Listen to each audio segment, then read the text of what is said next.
네, 여러분 안녕하세요. 자, 이 리플이 역사적 신고가 구간이죠. 역사적 신고가를 단 한 걸음 앞두고 고점에서 어떻게 하고 있다? 횡보가 이어지고 있는데, 자, 지금 우리가 집중해야 할 소식은 현재 가상화폐 시장이 미국 지니어스법 통과로 인해서 완전히 그렇죠? 완전히 게임 체인저가 되고 있다는 사실입니다. 근데 중요한 건 여기서 가장 많은 수혜를 받을 수 있는 코인은 바로 이 리플이라는 사실입니다. 말 그대로 전 세계 가상화폐 시장과 온 우주가 이 리플을 밀어주고 있다라는 건데, 자, 관련돼서 대응 방법과 어떤 이슈들인지 함께 살펴보도록 하겠습니다. 자, 뉴스를 보게 되시면 게임의 룰이 바뀐다. 미국 지니어스법 리플의 황금기를 열어주나라고 얘기를 하고 있고요. 자, 트럼프 스테이블코인 규제 법안 서명 규제 준수 RLUSD 미 디지털 달러의 핵심 수단으로 부상하나 전문가 테더의 독주는 끝날 것이다 라고 얘기하고 있고, 리플의 XRP 원장 앞세워서 스테이블코인 시장을 재편을 노린다라고 얘기를 하고 있어요. 자, 뉴스를 보게 되시면 도널드 트럼프 미국 대통령이 스테이블코인 규제 법안인 지니어스법에 최종 서명하면서 암호화폐 시장의 지각 변동이 시작이 됐다라고 얘기를 하고 있어요.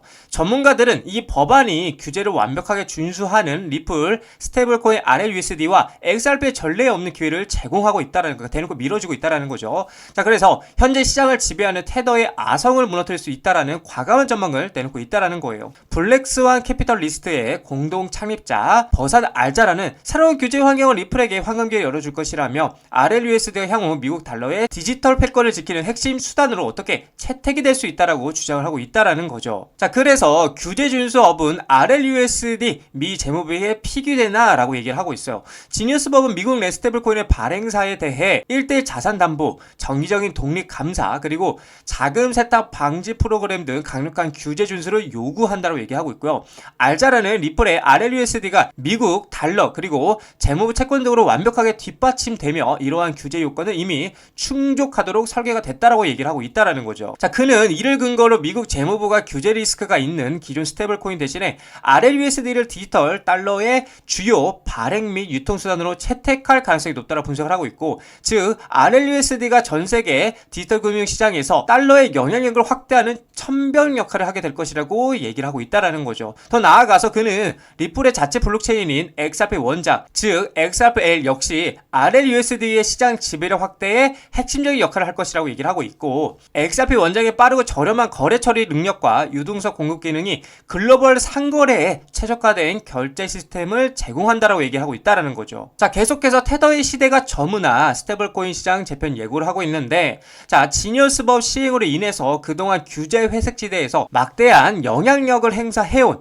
테더의 독주 체제가 막을 내릴 것이라고 얘기를 하고 있고, 새로운 법안은 규제를 받지 않는 스테이블코인 발행사에 대한 감사와 규제 압력을 대폭 강화했다라는 겁니다. 이에 따라서 기관 투자자들과 기업들의 자본인 규제 불확실성이 큰 자산에서 RLUSD와 같이 완벽하게 규제를 준수하는 스테이블코인으로 대거 이동할 것으로 보고 있다라는 거예요. 현재 테더는 이제 시가총액이 1610억 달러로 시장이 확고한 1위이며 RLUSD는 약 5억 2700만 달러 규모로 아직 격차는 크다. 하지만 규제라는 게임 룰 자체가 바뀐 만큼 시장의 재편은 시간 문제라는 관측이 힘을 얻고 있다라는 거죠. 자, 그래서 일부 전문가들은 이제 지니어스 법이 통과 이후에 미국 재무부가 디지털 자산에 대한 신뢰를 높이기 위해 금을 기반으로 하는 새로운 재무부 토큰을 발행할 가능성도 제기를 하고 있다라는 겁니다. 이 과정에서 XRP가 금 기반 스테이블코인 브릿지 가교 자산 역할을 할 수 있다는 기대감이 커지고 있어서 XRP의 장기적 가치에 대한 시장의 관심이 계속 뜨거워지고 있다라고 얘기를 하고 있는 거죠. 자, 여기서 말하고 있는 여러분들, 테더, 그쵸? 이 테더라는 것은 미국 달러와 1대1로 연동되도록 설계가 된 스테이블코인이라고 볼 수가 있다.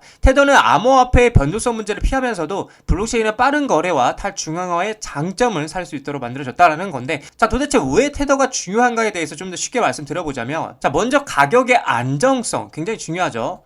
이 안정성적인 부분인데, 대부분의 암호화폐는 가격이 급격하게 어떻게 변동하지만 테더는 달러로 1대1 연동이 되어 있어서 상대적으로 안정적인 자산 역할을 한다는 거예요. 자, 그리고 거래소에서 중간 통화 역할을 하는데, 암호화폐 거래소에서는 USDT로 많은 코인을 거래합니다. 그러니까 일종의 디지털 달러로 사용이 된다는 거죠. 또 중요한 거는 송금 수단이라 볼 수가 있는데, 은행을 거치지 않고 빠르고 저렴하게 글로벌 송금이 가능하다라는 겁니다. 마지막으로 탈중앙화 금융, 즉 디파이에서 담보 또는 수익 수단인데, 디파이 플랫폼에서 이 테더를 예치하거나 빌려주고 이자를 받을 수 있다라는 겁니다. 이처럼 가상화폐 시장에서 정말 중요한 역할을 하고 전세계 스테이블코인 1등의 이 테더를 압박하면서 이 독주, 그쵸? 이 독주를 막으려고 하는 이유가 있는데, 그건 바로 전세계 스테이블 코인 2위인 이 서클. 자, 지금부터 되게 중요합니다. 그리고 블랙록, 세계 최고의 자산 운용사죠. 그리고 이 리플, 그쵸? 이들의 뭐다 연관성 때문이라 볼 수가 있는데, 자, 지금부터 이 놀라운 사실들을 여러분들에게 말씀드려 보도록 할 테니까 집중해서 봐주시면 감사하겠습니다. 리플의 히든노드 인수라고 볼 수가 있는데, 히든노드는 이미 블랙록 토크나 펀드 생태계에 참여하면서 기관 투자자들에게 전통 자산과 그리고 디지털 자산 간의 가교, 그쵸? 이 가교 역할을 해왔어요. 근데 이 리플이 히든노드를 인수함으로써 블랙록의 인프라와 이제는 연결되어 있던 히든노드의 기관 네트워크가 이제 리플의 직접적인 영향권 아래에 놓이게 되었다라는 겁니다. 자, 그리고 또 중요한 건 뭐냐? 서클 인터넷 그룹의 IPO에서 이제 블랙록은 10%의 주식을 매입한 상태이기 때문에 현재 이제 이러한 이 리플 그리고 블랙록 서클, 그쵸? 이러한 개별적인 움직임들이 합쳐질 때 우리는 리플의 글로벌 결제 네트워크와 그리고 엑스아피 레저, 서클의 강력한 스테이블 코인의 생태계, 그리고 블랙록의 막대한 기관 자금력 및 전통금융시장 영향력이 상호 이렇게 작용해서 엄청난 시너지를 낼 수 있는 거대한 그림을 볼 수 있다는 거예요. 규제 불확실성이 이제 해소가 되고 기관 투자자들의 관심이 커지는 이 현 상황에서 이 세 기업의 관계는 암호화폐가 전통금융 시스템에 더욱 깊숙이 통합되는 중요한 흐름을 보여주는 뭐가 된다? 지표. 이 지표가 될 것이라 라는 겁니다. 자, 그래서 리플서클 블랙록의 이 연관성은 단순히 독립적인 사건이 아니라 디지털 자산이 미래 금융의 핵심 인프라가 되는 과정에서 나타나는 아주 복잡하고도 전략적인 움직임을 반영하고 있고요. 앞으로 이들의 협력이 이 스테이블코인 시장에서 엄청난 변화를 줄 수 있다는 거고, 이렇게 되면 당연히 이 리플, 그쵸?